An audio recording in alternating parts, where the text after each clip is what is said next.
In light of recent civil unrest and strengthened focus on racism in our culture, the creators of The Office decided to cut a scene that depicted blackface. Now, I am a huge fan of The Office, I watch it almost daily, and I am also in support of the Black Lives Matter movement. Something needs to be done to address police brutality and institutionalized racism in our country and across the world. But with this decision, it feels like instead of addressing racism, they are just putting on a band-aid so that they do not have to talk about it. Regardless, this decision made me think a lot about The Office, its humor and subject matter, and its relationship to culture, social issues, and the general zeitgeist. I always saw The Office as reasonably woke. It poked fun at capitalism, the characters felt like real people with real problems. It had minority characters that felt authentic and not tokenized. Compared to shows from the 90s, which just had a bunch of white people who never worked, The Office feels real and relatable.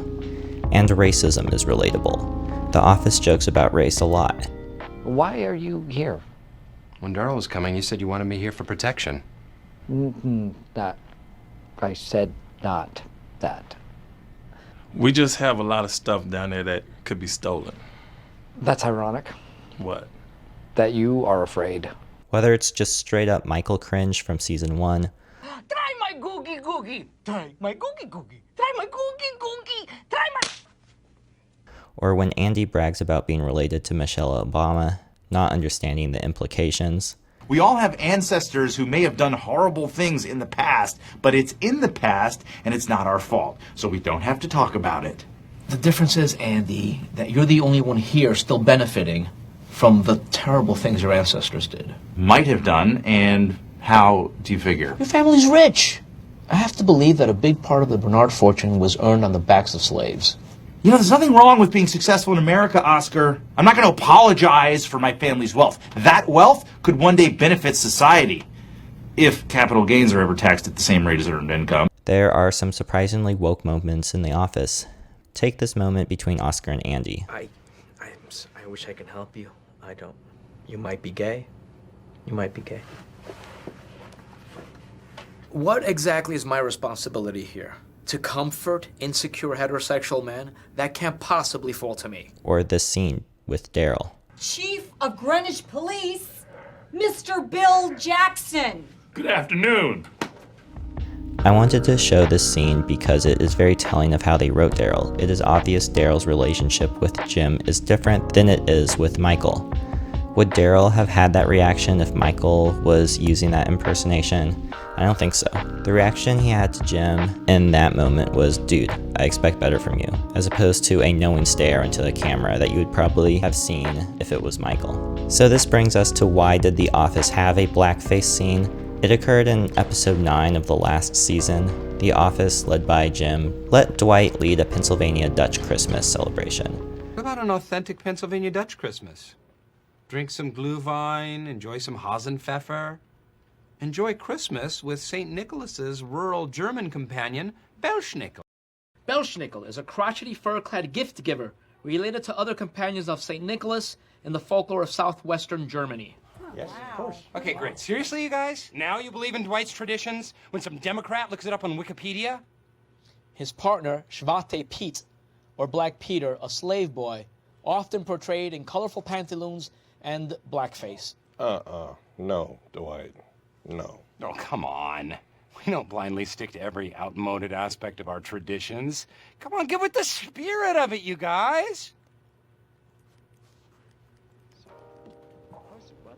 So you can see from context, it is clear that the blackface is not considered okay. The whole humor of this extended scene is rooted in the fact that Dwight is not following social norms.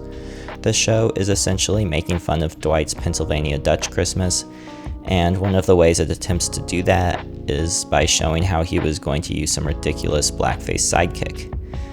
I think the show clearly positions itself as laughing at blackface, not with blackface. But the reason that they stated for pulling this episode is that the image of blackface alone, regardless of context, is too inappropriate and painful to show on TV. And I think I agree. This humor worked back in 2012, but it would not work now.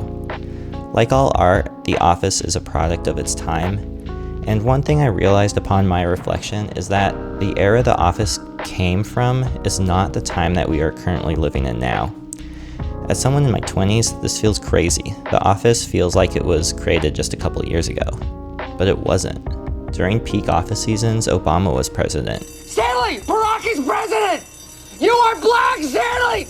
And we were comfortable watching this type of humor because there was an assumption that our society was getting better and progressing past racial issues of the past. We very much lived in a neoliberal world where a small incremental change was happening, and it was okay to joke about racism because the general consensus was that racism was bad. So having obviously problematic characters was okay because it further illustrated how stupid these problematic takes appeared in contrast to regular civilized society. But now Trump is president.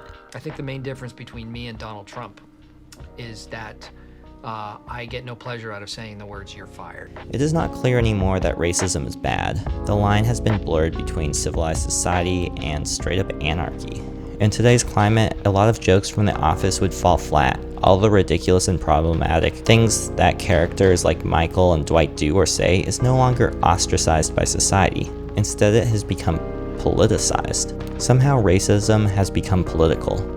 Not that it was not before, but now it feels like if you say that racism is bad, half the country will disagree with you. I still find The Office hilarious, but now when I hear Dwight say, In the wild, there is no healthcare. In the wild, healthcare is, ow, I hurt my leg, I can't run, a lion eats me, and I'm dead. I have this sinking feeling that half the country does not find this funny. They flat out agree and think that this is a perfectly reasonable take to have. And I am not saying if you poll every American, half of them would say that, but if you just read YouTube or Reddit comments and look at local and national election results, it sure feels like half the country feels that way. So where does this leave us? On the decision to cut the blackface scene, series creator Greg Daniels stated, "The Office is about a group of people trying to work together with mutual respect despite the inappropriate actions of their boss and assistant manager. The show employed satire to expose unacceptable behavior and deliver a message of inclusion. Today, we cut a shot of an actor wearing blackface that was used to criticize a specific racist European practice. Blackface is unacceptable, and making the point so graphically is hurtful and wrong. I am sorry for the pain that caused."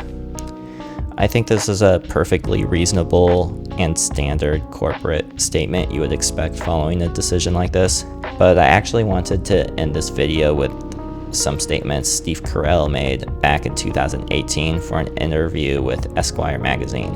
He was arguing why he did not think it was a good idea to bring The Office back. Not that that was a legitimate idea at the time. The climate's different. I mean, the whole idea of that character, Michael Scott, so much of it was predicted on inappropriate behavior. I mean, he's certainly not a model boss. A lot of what is depicted on that show is completely wrong-minded. That's the point, you know? But I just don't know how that would fly now. There's a very high awareness of offensive things today, which is good for sure. But at the same time, when you take a character like that too literally, it doesn't really work. I remember disagreeing with Steve Carell at the time. It felt like he was calling our current climate weak and fragile. I was just so used to the term cancel culture being used as a boogeyman by the right-wing personalities to somehow make their insecurities the focus point of discussions about sexist work environments and racism. I was afraid he was going down that all too familiar route of blaming the left for ruining something like The Office. But after reflection, I don't think that's what he's doing here. I think he was just being honest and saying that today some of the humor would not work. I think I agree with him. I still watch The Office, I still love The Office, and yes, maybe some of the humor is outdated. Looking back, a joke about not being able to tell the difference between two Asian girls is inappropriate and not that funny.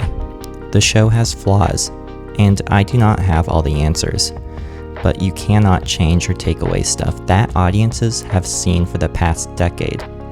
That being said, one of my favorite aspects of The Office is that it has flaws. Despite what the pundits say, you do not have to be perfect. I think the show embraces its imperfections, providing authenticity and moving television, which makes it so loved by the general public.